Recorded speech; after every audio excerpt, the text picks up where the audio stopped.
Hello बच्चा party, कैसे हो आप सब। उम्मीद करता हूँ कि आप सभी एकदम स्वस्थ होंगे और अपनी पढ़ाई में एकदम मस्त होंगे। तो आज हम आपके लिए लेकर आए हैं दो चर वाले रेखिक समीकरण यानी linear equation in two variable.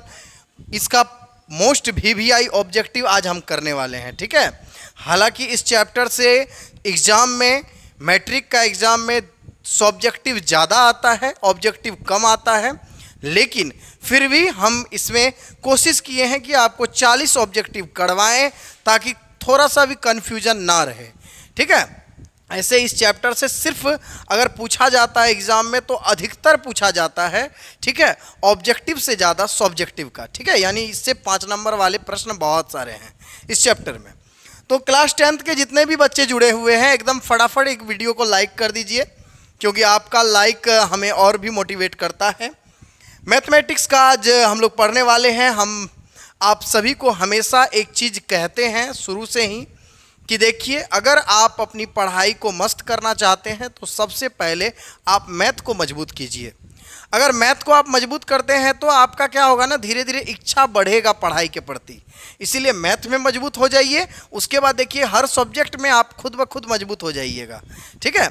इसीलिए आपको क्या करना है, सबसे पहले मैथ को मजबूत करना है। तो आज हम आपके लिए लेकर आए हैं दो चर वाले रेखिक समीकरण का मोस्ट वीवीआई ऑब्जेक्टिव। परीक्षा देने से पहले एक बार जरूर देखें, बिल्कुल परीक्षा देने से पहले आपको देख ही लेना है, ठीक है। चलिए, तो इससे हम बहुत सारे प्रश्न करने वाले हैं आज। मैं सागर सर आपको हमेशा मैथ, साइंस, संस्कृत के वीडियो आप सभी के लिए इस चैनल पर डालते रहता हूं, तो आप लोग ज़रूर देखिए। हमारा प्लेलिस्ट बना हुआ है, प्लेलिस्ट पर आप संस्कृत के वीडियो देख सकते हैं, मैथ्स के वीडियो देख सकते हैं और साइंस के वीडियो देख सकते हैं, ठीक है। मेरे इस सागर सर के द्वारा, फिर ज्ञानेंद्र सर के द्वारा आप एसएसटी के सारे वीडियो और हिंदी के सारे वीडियो देख सकते हैं। चलिए, तो हम लोग क्या करते हैं, पहला प्रश्न आपके सामने है। तो पहला प्रश्न आप सभी देख सकते हैं। पहला प्रश्न आपका बड़ा आसान है, कहता है रेखिक समीकरण की कितनी बीजीय विधियां हैं। आपको हम बताए थे कि जो रेखिक समीकरण होते हैं, जो कि इस चैप्टर में पढ़ने वाले हैं, रेखिक समीकरण की 2 विधियां होती है। कितनी? 2 विधियां। रेखिक समीकरण की 2 विधियां होती है। क्या होती है बच्चों? रेखिक समीकरण की 2 विधियां होती है, ठीक है। अब देखिए कैसे करते हैं।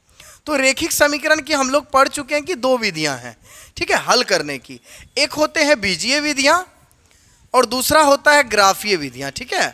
तो ग्राफ हम लोग पढ़ चुके हैं और ग्राफ वाला वीडियो हमारा अपलोड भी है, ठीक है। आप लोग देख सकते हैं, ग्राफ वाला वीडियो अपलोड है। तो आप लोग क्या कर सकते हैं ना, एक बीजीय विधियां होती है और एक ग्राफीय विधियां। अब ये जो बीजीय विधियां होती है ना, ये भी 3 तरह की होती है। कौन कौन? प्रतिस्थापन विधि, शायद याद होगा आप लोगों को, सब्जेक्टिव में हम करवाए हैं। फिर विलोपन विधि और तीसरा आता है वज्र गुणन विधि। क्या आता है भैया? वज्र गुणन विधि, ठीक है। तो आप 3 विधि से हल कर सकते हैं, यानी बीजीय विधियां कितनी हैं? 3। तो क्वेश्चन हमसे पूछा जा रहा है कि रेखिक समीकरण की कितनी बीजीय विधियां हैं। तो ऑप्शन ए नंबर है 2 है, 3 है, 4 है या 5 है। तो इसका करेक्ट आंसर क्या होगा? 3, क्योंकि एक प्रतिस्थापन है, विलोपन है, तीसरा वज्र गुणनखंड विधि है। अर्थात इसका करेक्ट आंसर हो जाएगा बी नंबर, सही है। समझ में आया बच्चों? देखिए कितना आसान क्वेश्चन था। तो बस भाषाओं को पकड़िए, देखिए कितना मजा आएगा, ठीक है। चलिए, अब अगला प्रश्न को देखेंगे हम लोग। अगला प्रश्न देखिए आपके सामने है, कहता है रेखिक समीकरण का घात कितना होता है। एक चीज हम लोग पढ़े थे दूसरा चैप्टर में कि अगर घात 1 हो तो उसे रेखिक बहुपद कहते हैं, ठीक है। बहुपद में क्या होता है कि घात जब 1 हो तो उसे रेखिक बहुपद कहते हैं। समीकरण में भी वही होता है कि जब घात 1 हो ना तो उसे रेखिक कहते हैं। क्या कहते हैं? रेखिक। तो रेखिक का घात हमेशा कितना होता है बच्चों? 1। तो ऑप्शन नंबर 1 है, बी नंबर में 2 है, सी नंबर में 3 है, डी नंबर में 0। तो इसका करेक्ट आंसर क्या होगा? ए नंबर, कि रेखिक बहुपद का या रेखिक समीकरण का हमेशा घात कितना होता है? 1। अब देखिए, जैसे 2x + 3y बराबर 5 है, एक रेखिक समीकरण है, इसका घात कितना है? पावर कितना है? 1 ही है तो ना। तो इसीलिए इसका क्या होगा? रेखिक समीकरण का हमेशा घात कितना होता है बच्चों? 1 होता है। समझ में आ गया? चलिए, अब आगे बढ़ते हैं हम लोग। तो आगे का सवाल देखिए क्या है, कहता है कि दो चरों वाले रेखिक समीकरण का आलेख क्या होगा। यानी दो चर वाले रेखिक समीकरण का जब हम ग्राफ खींचते हैं तो कैसा ग्राफ बनता है। तो ग्राफ ऑप्शन ए नंबर में वक्र ग्राफ बनता है, अगर हम ग्राफ खींचते हैं तो वक्र बनता है। दूसरा कहता है सरल रेखा बनता है, तीसरा कहता है वृत्त बनाता है, चौथा कहता है इनमें से कोई नहीं। तो इसका करेक्ट आंसर क्या होगा ना, एक सरल रेखा बनता है। याद कीजिए जब हम लोग जब भी ग्राफ बनाते हैं तो ग्राफ जो कटता है तो एक सरल रेखा तो ही कटता है ना। तो यानी दो चरों वाले रेखिक समीकरण का आलेख क्या होगा, हमेशा एक सरल रेखा होगा, अर्थात बी नंबर इसका करेक्ट आंसर है। ठीक है, तो बी नंबर इसका क्या है, करेक्ट है। तो दो चर वाले रेखिक समीकरण का जो आलेख होगा वो हमेशा एक सरल रेखा होगा। चलिए समझ में आ चुका है। अब चलिए, अब हमें ना क्या ना, तो हमें कुछ फॉर्मूला जानना होगा। ठीक है बच्चों, तो हमें कुछ फॉर्मूला जानना होगा, तब जाके हम लोग क्या कर सकते हैं, इसके आगे का प्रश्न बना सकते हैं। ठीक है, अब देखिए कैसे बनाएंगे। तो सबसे पहला दिया है a1/a2 not equal to b1/b2 हो। अब ये a1 क्या है, b1 क्या है, समझिएगा, ये स्थिति को समझिएगा।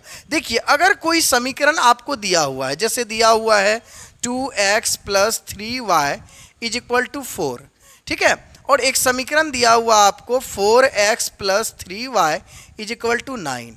तो ये यानी इसका मतलब है दो समीकरण दिया हुआ है हमारा, तो x के जो आगे में होता है ना, इसी को हम लोग लिखते हैं a1। क्या लिखते हैं बच्चों, x के जो आगे में होता है ना, इसी को लिखते हैं a1, और इस x के आगे में जो रहता है इसको लिखते हैं a2। यानी दो गो x है तो x के आगे में जो भी रहेगा a1 a2 लिख देंगे, कोई दिक्कत नहीं है बच्चों। फिर देखिए इस y के आगे में 3 है ना, तो ये हो जाएगा हमारा b1, और इस y के आगे में 3 है ना, तो ये हो जाएगा हमारा b2।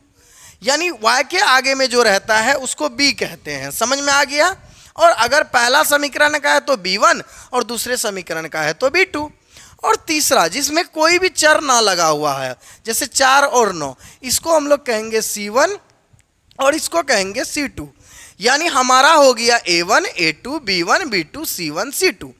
तो कहता है कि जब दो समीकरण हो, उस दो समीकरण का ग्राफ कैसा बनेगा। तो आप देखिए हर समीकरण का तो आप ग्राफ बना नहीं सकते हैं, बहुत टाइम लगेगा। तो ऑब्जेक्टिव वाले प्रश्न को कैसे बनाएंगे यहाँ पर समझना है। ठीक है, तो देखिए क्या होता है, अब समझिए।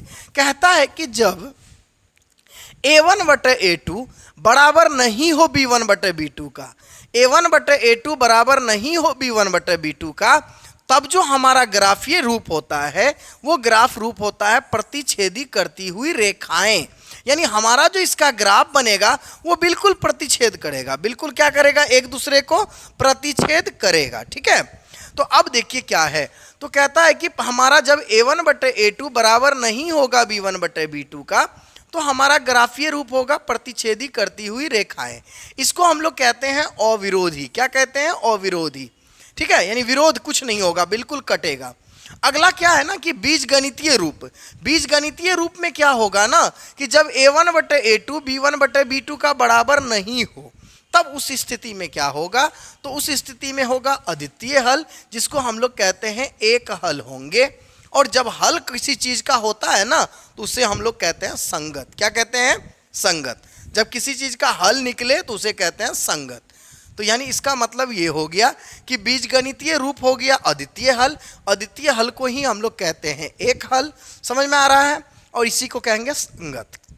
ठीक है, अब अगला देखिए क्या है कि जब a1/a2 बराबर b1/b2 का हो, और b1/b2 जो है ना c1/c2 के बराबर हो, मतलब तीनों आपस में बराबर हो, तीनों आपस में क्या हो, बराबर हो, तब इस कंडीशन में क्या होगा, तो इसे तब इस कंडीशन में जो ग्राफ बनेगा वो बनेगा संपाती। संपाती का मतलब क्या हुआ, जैसे ये ग्राफ है, एक रेखा बना, इसी के ऊपर दूसरा रेखा बने, इसे कहते हैं संपाती। क्या कहते हैं, संपाती। जब कोई ग्राफ कटे और एक ही लाइन पे दूसरा लाइन कटे तो उसे कहते हैं संपाती। क्या कहते हैं बच्चों, संपाती। और ऐसे ग्राफ को हम लोग आश्रित भी कहते हैं। क्या कहते हैं, आश्रित, मतलब एक दूसरे पे वो आश्रित है। समझ में आ गया। और तब जाके जो समीकरण होंगे उसके अनेक हल होंगे। कितने हल होंगे बच्चे, अनेक, बहुत सारे हल होंगे। समझ में आ गया। और हल हो रहा है तो भी इसका आंसर क्या होगा, संगत। क्या होगा बच्चों, संगत। समझ में आया, कितने हल होंगे, अनेक हल होंगे, तो भी इसका आंसर क्या होगा, संगत। चलिए अब आगे बढ़ते हैं, ठीक है। आगे क्या है ना कि a1 बटे a2, जब a1 बटे a2 बराबर b1 बटे a1 बटे a2 बराबर हो b1 बटे b2 का, लेकिन c1 बटा c2 बराबर नहीं हो, c1 बटा c2 बराबर नहीं हो, तब क्या होगा, मतलब पहला दूसरा बराबर हो, दूसरा तीसरा बराबर नहीं हो, तब जाके ग्राफीय रूप क्या होगा, तब होगा समांतर रेखाएं। क्या होगा, समांतर रेखाएं, और इसे कहेंगे विरोधी। तब ग्राफ विरोध करेगा, विरोध करेगा मतलब हल नहीं होगा, अब उसका कोई चांस नहीं है, वो सवाल बनेगा ही नहीं बनेगा। तो इसका मतलब ये हो गया कि कोई हल नहीं होगा। जब आप हल हो ही ना तो उसे कहते हैं असंगत। क्या कहते हैं, असंगत। तो ये कुछ कंडीशन है जिसको आपको समझना है। समझ में आ गया है। अब इस पे जब सवाल बनाएंगे तब और अच्छे से समझ में आएगा। चलिए अब हम लोग आगे बढ़ते हैं। ये हमारा थोड़ा सा उदाहरण था, आप लोग इसको क्या कीजिए ना, एक बार कॉपी में नोट कर लीजिए, ठीक है, क्योंकि ये बहुत इंपॉर्टेंट फॉर्मूला है ऑब्जेक्टिव बनाने के लिए। तो आप लोग इसको जरूर नोट कर लीजिए, क्योंकि इसको जब आप नोट कीजिएगा ना तो बहुत चीज समझ में आएगा, ठीक है। चलिए अब आगे बढ़ते हैं। आगे देखिए हमारा क्या है, ठीक है। आगे है, कहता है जिस समीकरण निकाय का अद्वितीय हल होता है वह समीकरण निकाय क्या कहलाता है। अभी तुरंत बताए थे कि जब कोई समीकरण निकाय क्या हो, अद्वितीय हल। अब देखिए आप इस कंडीशन में, यहां देखिए आप, यहां पर क्या लिखा हुआ है, अद्वितीय हल होता है तो उसे क्या कहते हैं, अविरोधी कहते हैं ना, और इसे प्रतिच्छेदी करती हुई रेखाएं कहते हैं ग्राफीय रूप में।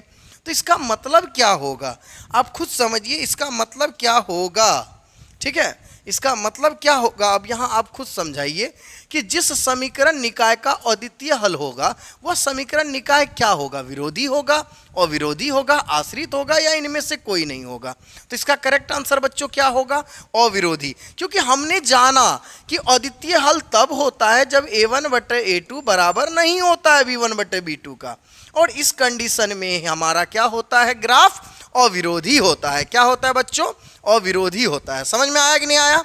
चलिए अब आगे बढ़ते हैं। अब आगे देखिए क्या कहता है कि वह समीकरण निकाय जब अनगिनत हल हो। अनगिनत हल मतलब हो गया अनेक हल।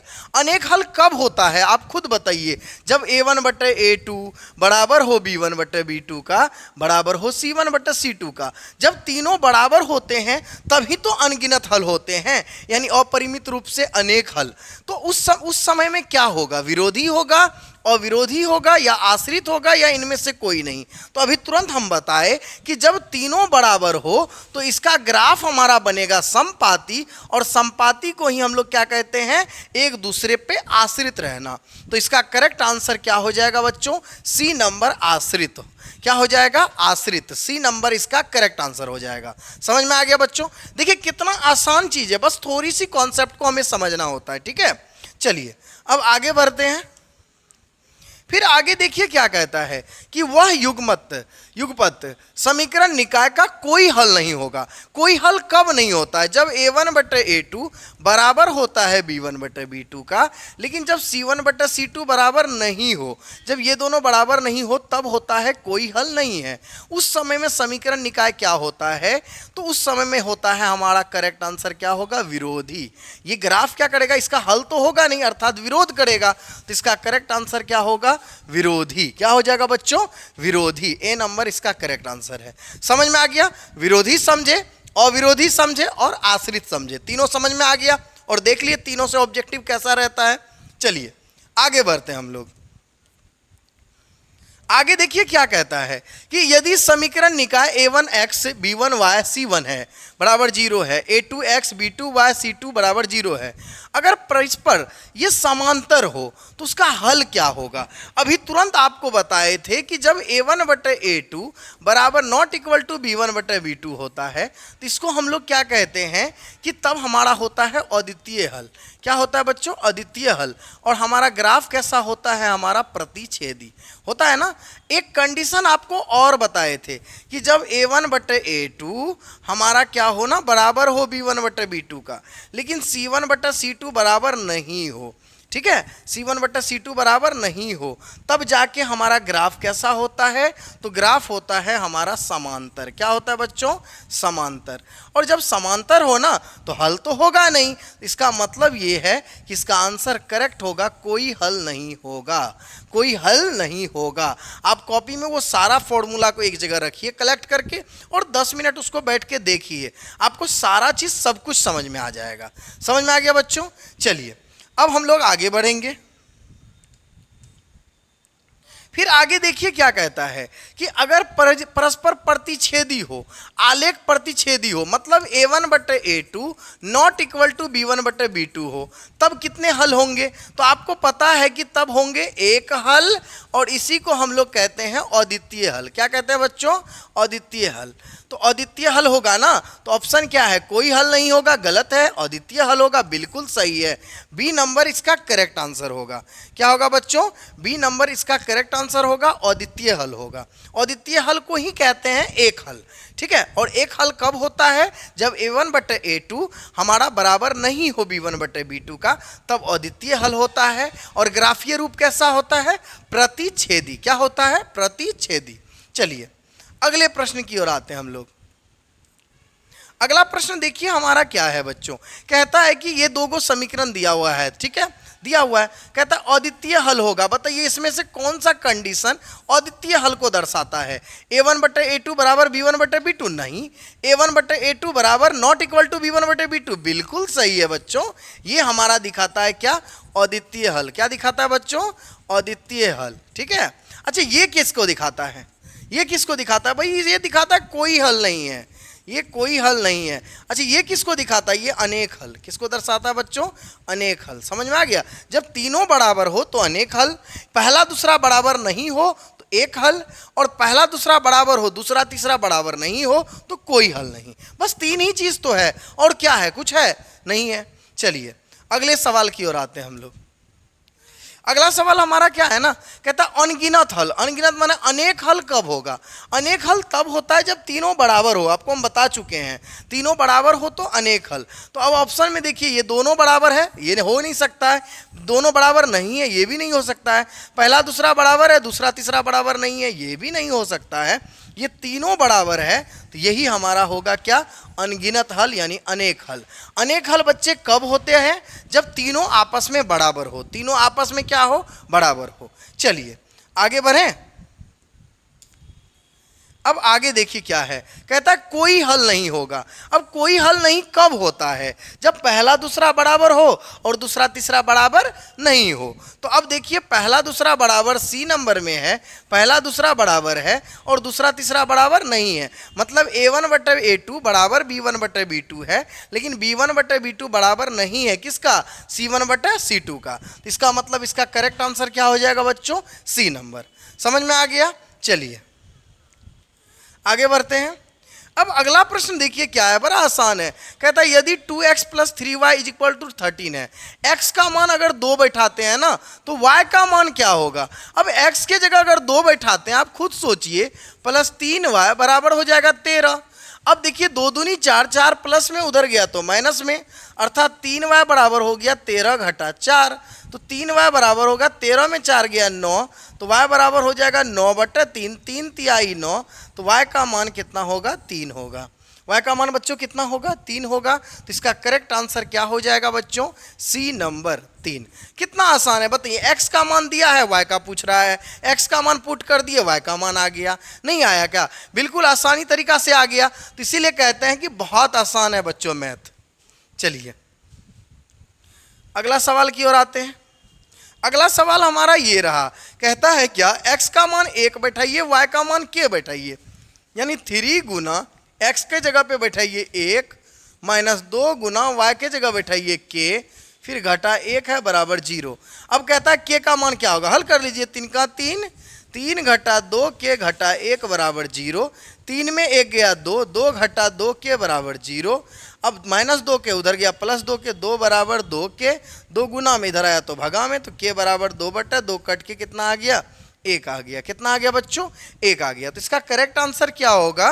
तो सी नंबर इसका करेक्ट आंसर होगा 1 होगा। क्या होगा बच्चों? 1। सी नंबर इसका करेक्ट आंसर होगा। देखिए कितना आसान है, कुछ दम ही नहीं है सवाल में। ठीक है, हम आपको पहले ही बताए हैं कि रेखिक समीकरण का सवाल में दम नहीं है। चलिए अब कहता है क्या ना, 2x घटा 3y बराबर 14 है, x बराबर 1 है, तो y का मान क्या होगा? तो फिर वही करेंगे, 2 गुना x के जगह पे कितना बैठाएंगे? 1 बैठाएंगे, घटा 3y बराबर 14।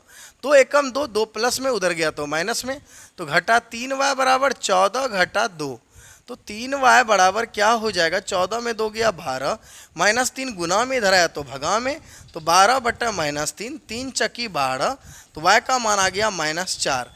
अर्थात इसका करेक्ट आंसर क्या होगा बच्चों? आप खुद देख के बता सकते हैं। तो इसका करेक्ट आंसर होगा बी नंबर -4। देखिए कितना आसान आसान सवाल है, कुछ है बस कुछ नहीं, x का मान बैठा दिए, y का मान आ गया। चलिए आगे बढ़ते हैं हम लोग। अगला सवाल हमारे सामने ये रहा, कहता है समीकरण जो है ना x + 2y = 8 है, इसमें कितने हल होंगे? ठीक है, कहता है इसमें कितने हल होंगे। अब समीकरण 1 है तो हल कितने होंगे? तो इसका हल कितना होगा आप खुद सोच सकते हैं। तो भाई इसका कोई हल नहीं होगा। हल होगा? नहीं होगा। तो यानी क्यों? क्योंकि समीकरण भैया एक ही है। तो इसका करेक्ट आंसर क्या हो जाएगा? कोई हल नहीं होगा। ठीक है, कोई हल नहीं होगा, इसका करेक्ट आंसर हो जाएगा। चलिए अगले प्रश्न की ओर आते हैं। अगला प्रश्न देखिए हमारा क्या है, कहता है के किस मान के लिए समीकरण निकाय इतना तथा इतना का कोई हल नहीं होगा। अच्छा, कोई हल नहीं कब होता है बच्चों? कोई हल नहीं कब होता है? जब हमारा a1 बटे a2 बराबर होता है b1 बटे b2 का, लेकिन c1 बटे c2 बराबर नहीं होता है। यही होता है ना, कोई हल नहीं होता है तभी, यही कंडीशन में ना। अब आप खुद सोचिए कि भैया ये दोनों तो बराबर है ना, ये दोनों तो बराबर है, लेकिन ये दोनों बराबर नहीं है। तो अब क्या करते हैं, a1 की जगह मान बैठाते हैं। इस x के आगे में 1 है तो a1 का मान हो जाएगा 1, और इस x के आगे में 5 है तो a2 का मान हो जाएगा 5। अब b1 का इस y के आगे में 2 है तो b1 का मान 2 हो जाएगा, और इस y के आगे में k है तो b2 का मान कितना हो जाएगा? k। यस या नो? यस। देखिए कुछ नहीं है, a1 a2 b1 b2 का मान खोज खोज के बैठा दिए। अब देखिए क्या होता है, k गुना 1 k, अब 5 गुना 10, 5 दूनी 10, यानी k का मान हमारा कितना आ गया भैया? D number 10। समझ में आया बच्चों? कुछ था सवाल में? नहीं था। सवाल कब बना? जब हम जानते हैं कि कोई हल नहीं कब होता है, जब a1 बटे a2 बराबर हो b1 बटे b2 का, लेकिन c1 बटे c2 बराबर नहीं हो, तब होता है। चलिए आगे बढ़े हम लोग। आगे देखिए क्या है, कहता है के किस मान के लिए समीकरण निकाय इतना इतना का अद्वितीय हल। अच्छा, अद्वितीय हल कब होता है? अद्वितीय हल तो अभी आपको पता है कि a1 बटे a2 जो होता है ना बराबर नहीं होता है b1 बटे b2 का, तब जाके होता है अद्वितीय हल। यस या नो? यस, कि जब a1 बटे a2 बराबर नहीं हो b1 बटे b2 का, तब इस कंडीशन में होता है अद्वितीय हल। तो ये लिख दिए। अब कहता है कि भैया k का मान ज्ञात कीजिए। तो इस x के आगे में 2 है तो a1 का मान हो जाएगा 2, और इस x के आगे में k है तो a2 का मान हो जाएगा k, not equal to b1। b1 क्या है? इस y के आगे में 3 है तो 3, इस y के आगे में 9 है तो b2 का मान हो जाएगा 9। अब गौर से देखिएगा, 3 गुना के 3 के, नॉट इक्वल टू 9 दूनी 18, 3 गुना में इधर आया तो भगा में, तो के नॉट इक्वल टू हो जाएगा 18 बटा 3, 3 छाके 18, के नॉट इक्वल टू कितना हो जाएगा? 6। यानी इसका मतलब के बराबर नहीं होगा 6, के बराबर नहीं होगा 6। ऑप्शन नंबर ए हमारा दिख रहा है, इसीलिए इसका करेक्ट आंसर क्या हो जाएगा? Option number A.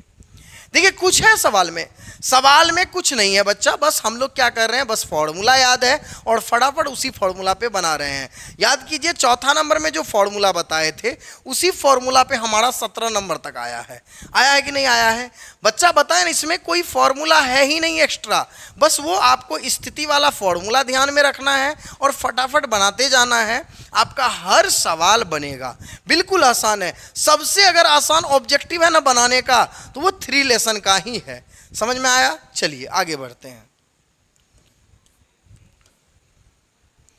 अब देखिए क्या है, कहता है यदि इकाई अंक x हो, इकाई अंक x हो और दहाई अंक y हो तो दो अंकों वाली संख्या क्या होगा। तो दो अंकों वाली संख्या क्या होगा, तो हम लोग पढ़े कि दो अंकों वाली संख्या क्या होगा, आप खुद बताइए। तो हम लोग बचपन से क्या पढ़े हैं ना कि भैया इकाई के साथ 1 गुना होता है और दहाई के साथ 10 गुना होता है, यस या नो। तो इकाई हमारा x है तो x के साथ 1 गुना होगा प्लस दहाई के साथ 10 गुना होगा, तो दहाई तो हमारा y है तो y के साथ 10 गुना होगा। तो यानी इसका मतलब होगा x गुना 1 x और 10 गुना y 10y, इसका मतलब होगा 10y plus x। 10y plus क्या होगा x, यानी इसका करेक्ट आंसर क्या होगा बच्चों 10y प्लस x। यहाँ पर सॉरी यहाँ मिस्टेक से y आ गया है, ये बी नंबर इसका करेक्ट आंसर होगा 10y प्लस x। क्या होगा बच्चों 10y प्लस x इसका करेक्ट आंसर हो जाएगा। समझ में आया कैसे हुआ। हमेशा याद रखना है दहाई के साथ 10 को गुना करना है, इकाई के साथ 1 गुना करना है। समझ में आया कि नहीं आया। अगर हमसे कोई पूछे कि भैया दहाई इकाई अंक ना इकाई अंक 1 है, इकाई अंक 1 है, दहाई अंक 8 है, तो संख्या कितनी होगी। तो आप लोग क्या कीजिएगा 8 एक डायरेक्ट लिख दीजिएगा, क्या ऐसे मत लिखिए, डायरेक्ट नहीं लिखना है आपको, लिखना है इकाई 1 है तो 1 के साथ 1 गुना होगा, जो दहाई के साथ हमेशा 10 गुना होता है तो 8 गुना 10। अब होगा 1 का 1 8 दिन के 80, 80 1 81, अब हुआ करेक्ट आंसर। समझ में आया। तो दहाई के साथ हमेशा 10 गुना करना है, इकाई के साथ हमेशा कितना गुना करना है 1। चलिए तो इसका आंसर होगा 10y प्लस x। चलिए अगला कहता है p के किस मान के लिए ये जो समीकरण दिया हुआ है दो गो युग्म का कोई हल नहीं होगा। आपको पता है कि कोई हल नहीं कब होता है, जब a1 बटे a2 बराबर हो b1 बटे b2 का, लेकिन c1 बटे c2 बराबर नहीं हो, तब ना कोई हल नहीं होता है।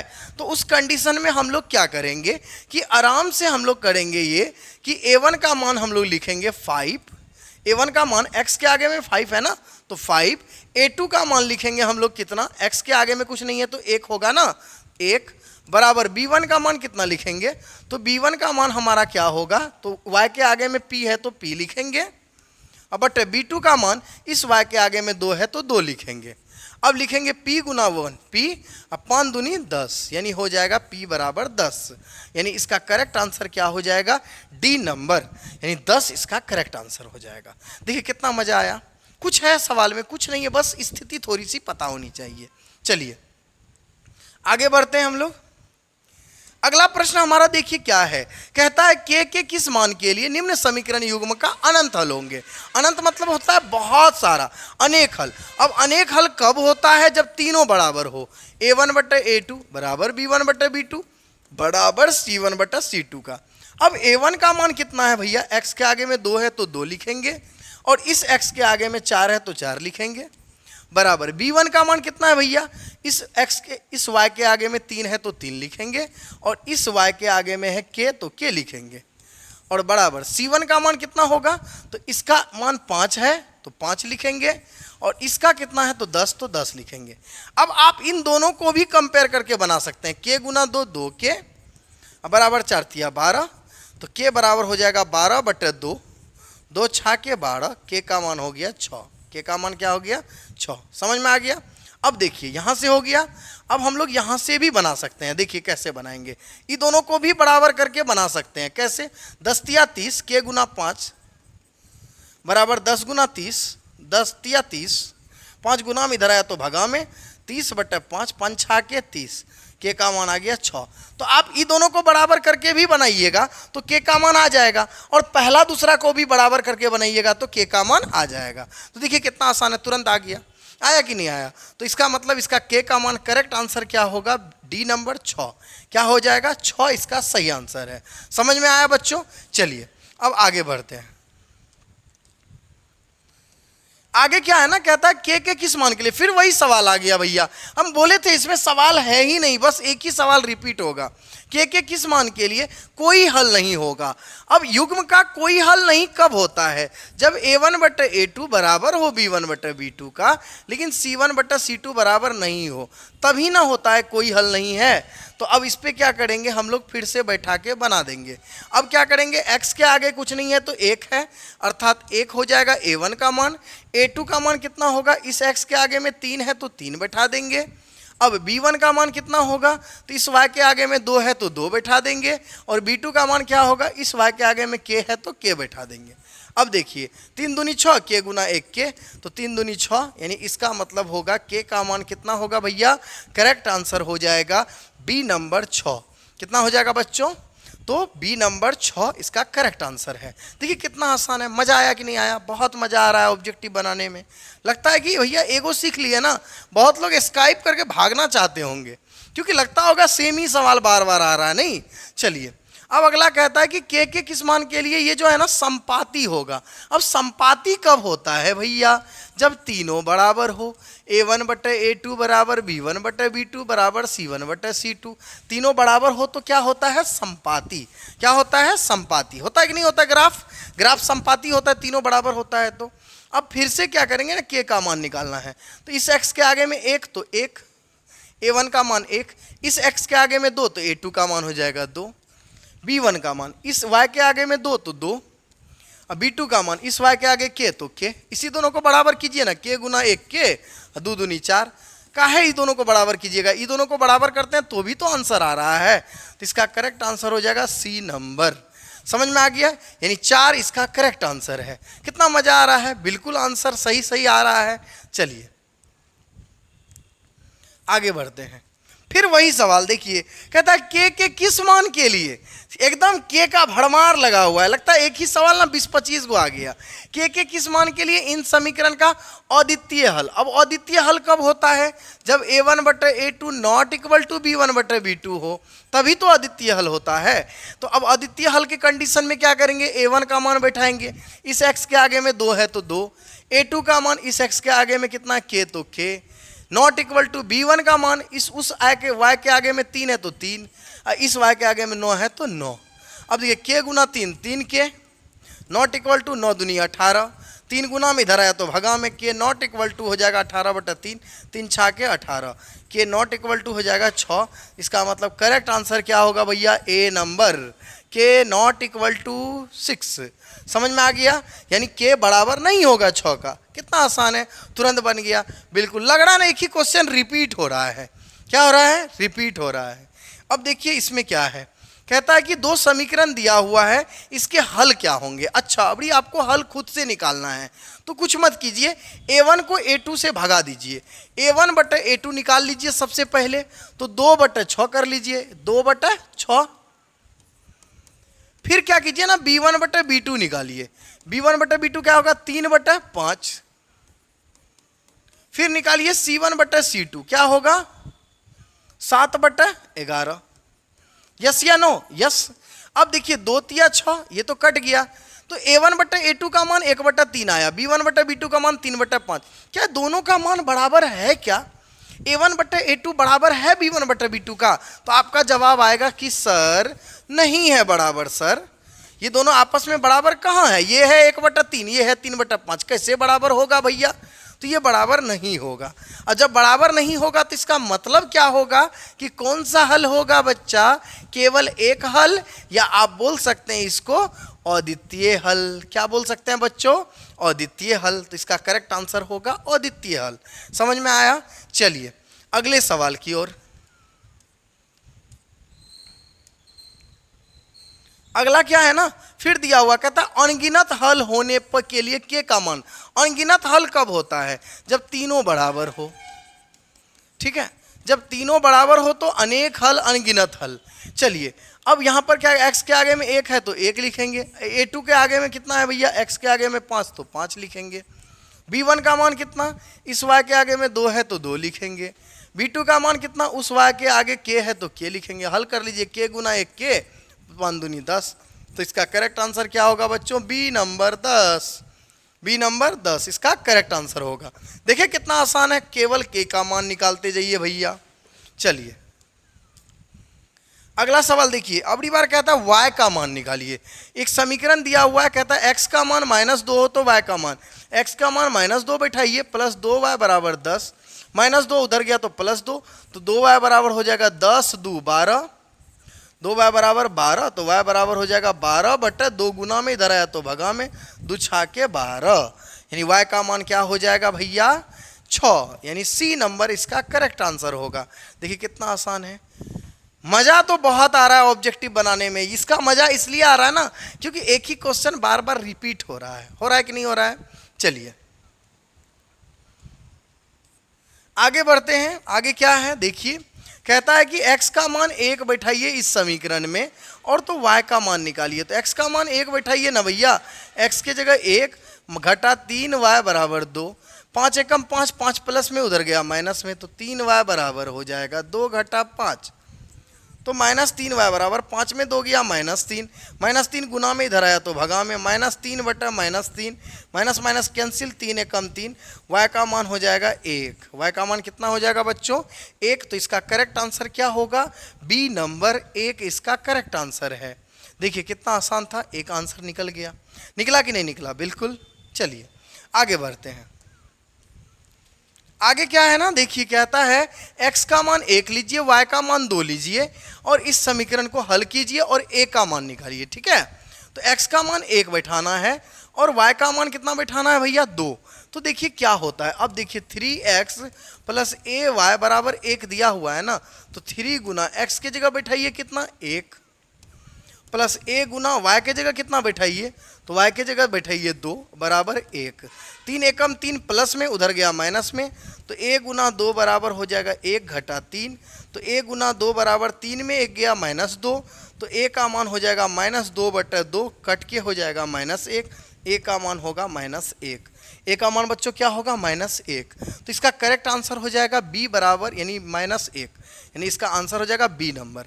अब कहिएगा कि सर इस समीकरण का तो यूज आप किए ही नहीं, तो फिर इस समीकरण का क्या मतलब था, इस समीकरण का आपने कहीं यूज किया नहीं, आप तो फर्स्ट में यहीं तक में सवाल बना दिए।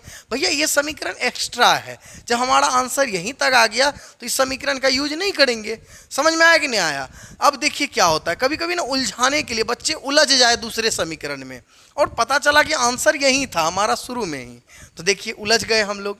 तो उलझना नहीं है, समझ में आया क्या करना है। कभी कभी एक्स्ट्रा समीकरण दिया रहता है, उसका यूज नहीं हुआ तो नहीं हुआ, कोई दिक्कत नहीं है। चलिए आगे बढ़ते हैं। तो आगे क्या है ना कि एक समीकरण दिया हुआ है, कहता है कि हल x बराबर 1 y बराबर k बैठाइए। तो 3 गुना x के जगह बैठाएंगे 1 घटा 2 गुना y के जगह बैठाएंगे k घटा 1 बराबर 0, 3 एकम 3 घटा 2 k घटा 1 बराबर 0, 3 में 1 गया बचा 2, 2 घटा 2 k बराबर 0। अब 2 प्लस में उधर गया तो माइनस में, -2 के बराबर हो गया, +2 उधर गया तो -2, अब -2 गुना में इधर आया तो -2 भगा में, तो k बराबर -2 बटा -2, -2 खत्म, एक बार में k का मान आ गया 1। तो इसका करेक्ट आंसर बच्चों क्या होगा, इसका करेक्ट आंसर होगा सी नंबर 1। समझ में आया। देखिए कितना आसान सवाल था। देखिए लग रहा है ना रिपीट हो रहा है सवाल, देखिए रिपीट इसलिए हो रहा है क्योंकि एक ही सवाल बार बार आता है, सवाल इसमें ज़्यादा है ही नहीं, तो एक ही सवाल रिपीट तो होगा ना। चलिए आगे बढ़ते हैं। आगे देखिए सवाल क्या है, कहता है कि y अक्ष को जिस बिंदु पर काटता है वह बिंदु क्या होगा। ठीक है, y अक्ष पर याद रखिएगा हमेशा एक चीज समझिएगा, y अक्ष पर x का मान 0 होता है, y अक्ष पर x का मान कितना होता है 0। देखिए कभी भी कोई ग्राफ बने ना तो y अक्ष पर अगर कोई बिंदु हो तो वहां पर x का मान हमेशा 0 होता है, याद रखना है। तो यानी x का मान तो 0 है y अक्ष पर, ये तो हम लोग कन्फर्म है पहले से।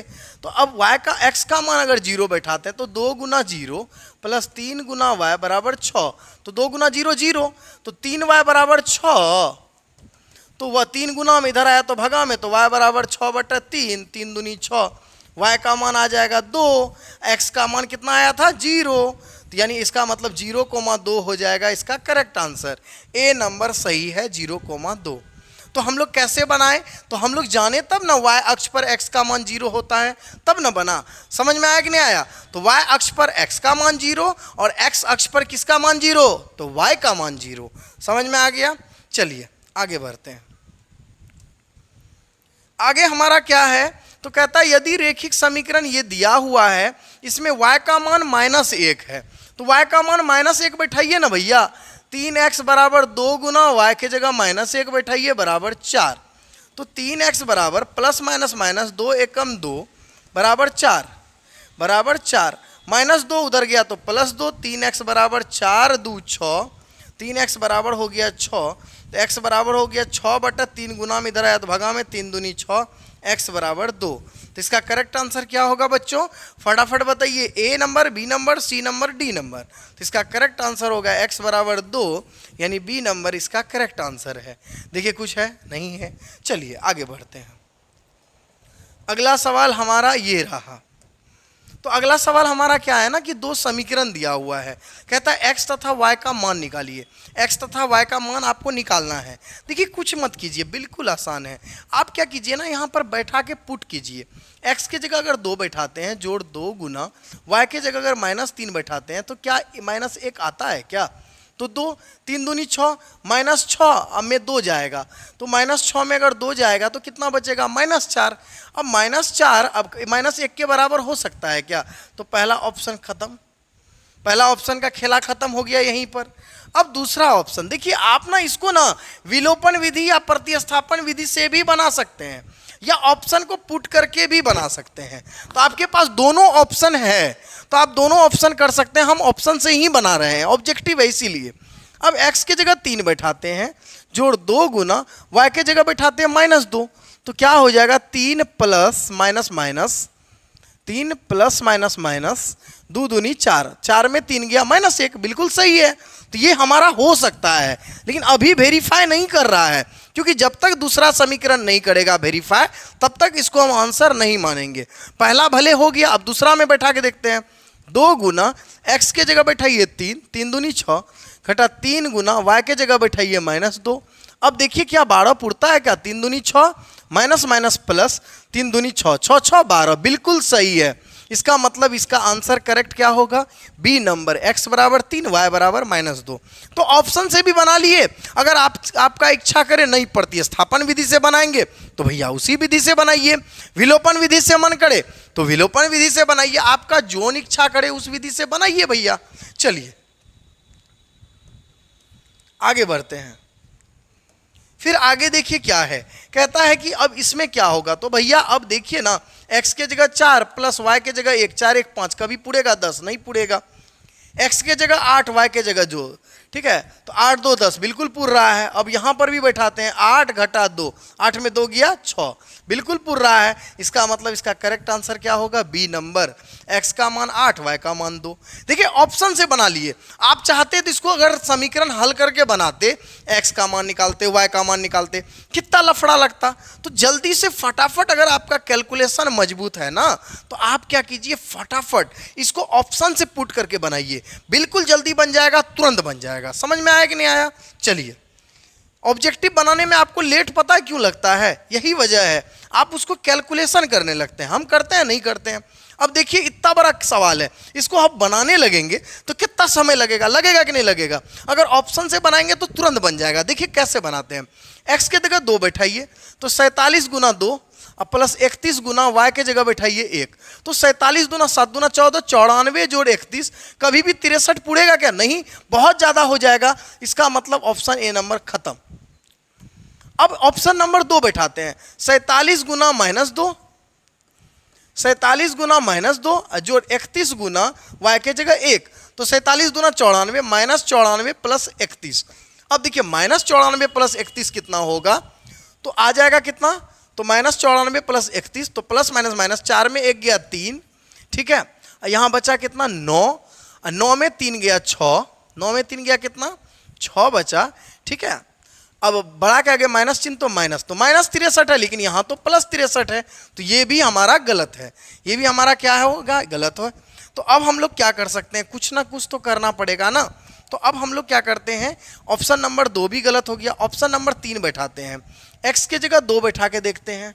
तो भैया 47 गुना 2 94 होता है, फिर जोड़ 31 गुना हमारा -1 कितना होगा, -31, यानी 94 में से 31 जाएगा तो बचेगा 63, यस या नो? 94 में 31 जाएगा तो कितना बचेगा? 63। समझ में आ गया? अब देखिए इसमें भी पुट करके देखना पड़ेगा, क्योंकि एक समीकरण वेरीफाई कर रहा है, दूसरा कर रहा है कि नहीं, ये भी तो चेक करना पड़ेगा। तो x के जगह 2 बैठाइए, 31 गुना 2 जोड़ 47 गुना y के जगह बैठाइए हमारा कितना? -1। तो 31 दुना कितना होगा? तो 31 दुना हो जाएगा 62 प्लस माइनस 47 गुना 1 47।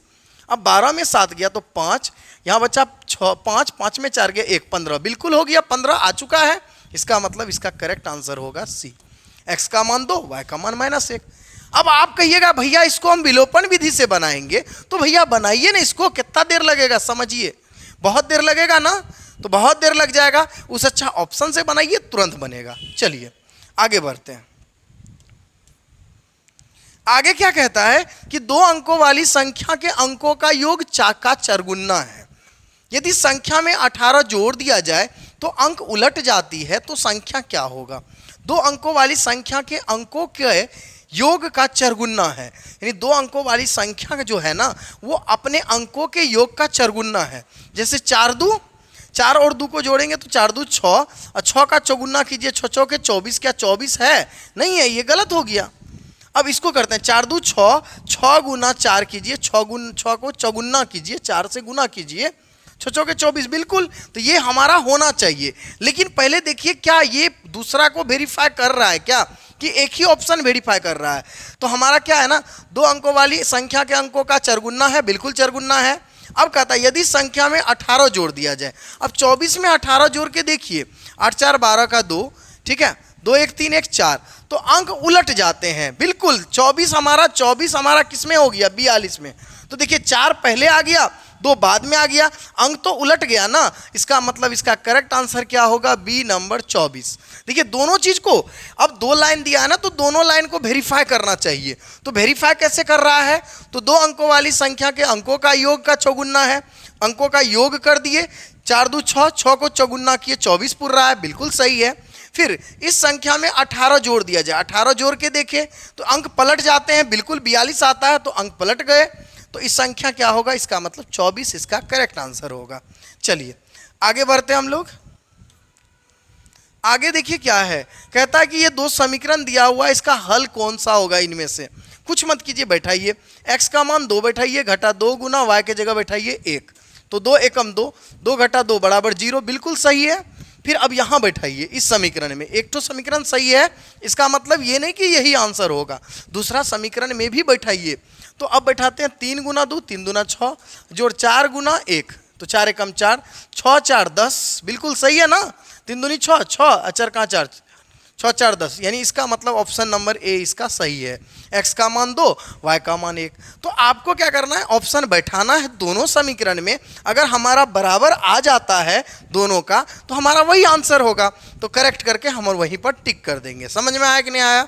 चलिए आगे बढ़ते हैं। तो आगे क्या है ना, कहता है कि भैया ये 2 समीकरण, इसका आलेख 2 सरल रेखाएं, तो क्या होगा? तो कुछ मत कीजिए, a1 बटा a2 कीजिए। जब भी आपसे पूछे ना कि बताइए इसका ग्राफ कैसा होगा, संपाती समांतर प्रतिच्छेदी, तो कुछ मत कीजिए, आप क्या कीजिए ना, तुलना यानी स्थिति वाला फॉर्मूला लगाइए। तो a1 बटा a2 कीजिए, तो 6 बटा a1 का मान 6 और a2 का मान 3, तो 6 बटा 3।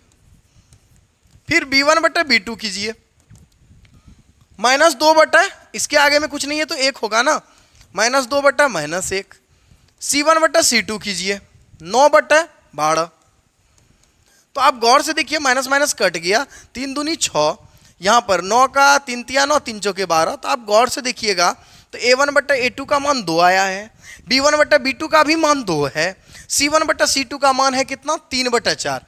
इसका मतलब ये है कि a1 बटा a2 बराबर है b1 बटा b2 का, लेकिन c1 बटा c2 बराबर नहीं है। तो बताइए इसमें क्या होता है? तो इसका ग्राफ कैसा होता है? तो वो तो समांतर होता है ना, तो इसका मतलब है कि ये हमारा कैसा ग्राफ होगा? समांतर।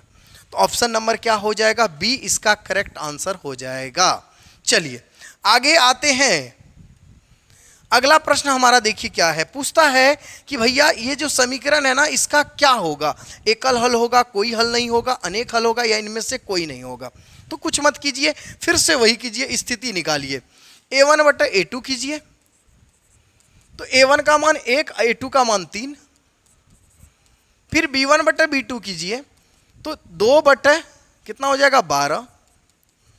फिर C1 बटा C2 कीजिए, हमारा कितना हो जाएगा 5 बटा 10।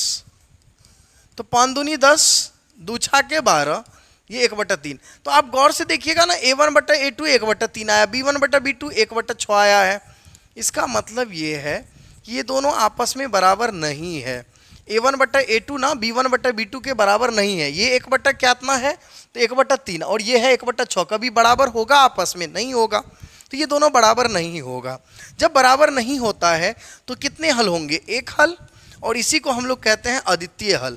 तो एक हल है, इसी को हम लोग कहते हैं एकल हल या इसको अद्वितीय हल। अगर ऑप्शन अद्वितीय हल रहता तो अद्वितीय हल भी मार सकते थे, ठीक है। लेकिन यहाँ पर हमारा क्या है? एकल हल, तो एकल हल होगा।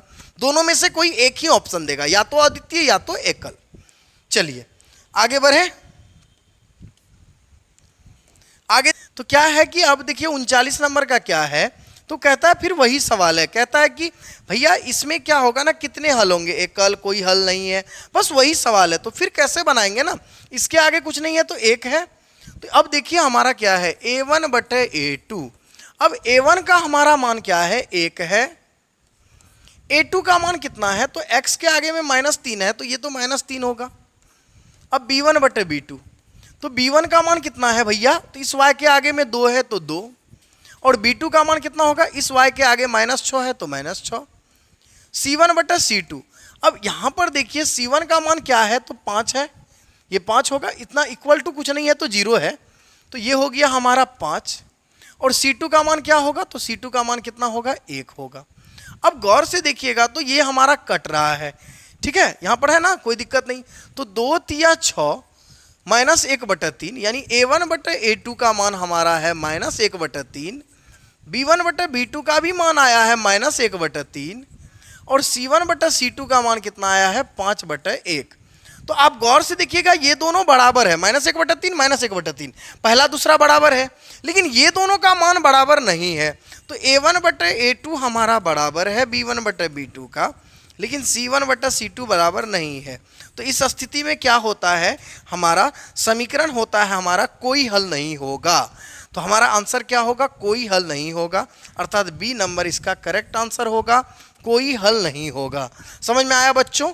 इसका आंसर सही क्या होगा? कोई हल नहीं होगा। चलिए अब हमारा आज का आखिरी प्रश्न, ये हमारा आज का आखिरी प्रश्न है। अब इसको करने के बाद हमारा क्या होगा ना, ये पार्ट खत्म हो जाएगा, ठीक है। और इस पार्ट को खत्म होने के बाद आप लोग क्या कीजिएगा ना, तुरंत फटाफट एक प्यारा सा कमेंट करना है। आप लोग कमेंट नहीं करते, हम देखते हैं वीडियो देखने वाले की संख्या बहुत रहती है लेकिन कमेंट की संख्या बहुत कम।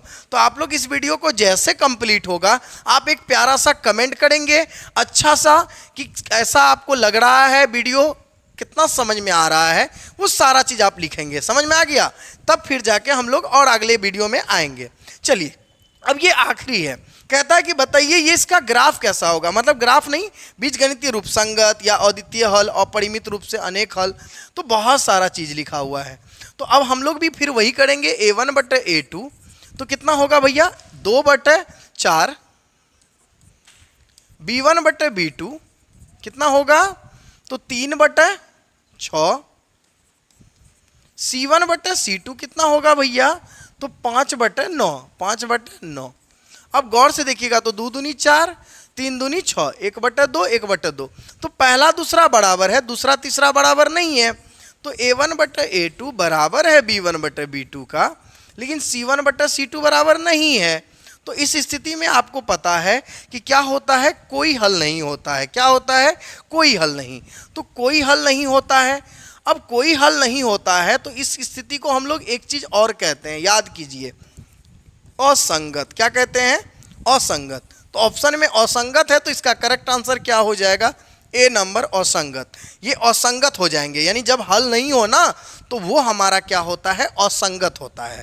तो इसमें ऑप्शन में असंगत था, तो इसका करेक्ट आंसर क्या हो जाएगा, असंगत। समझ में आया बच्चों? तो ये था हमारा आज का 40 प्रश्न। आपको 40 प्रश्न कैसा लगा आप अभी कमेंट के माध्यम से बताइएगा, ठीक है?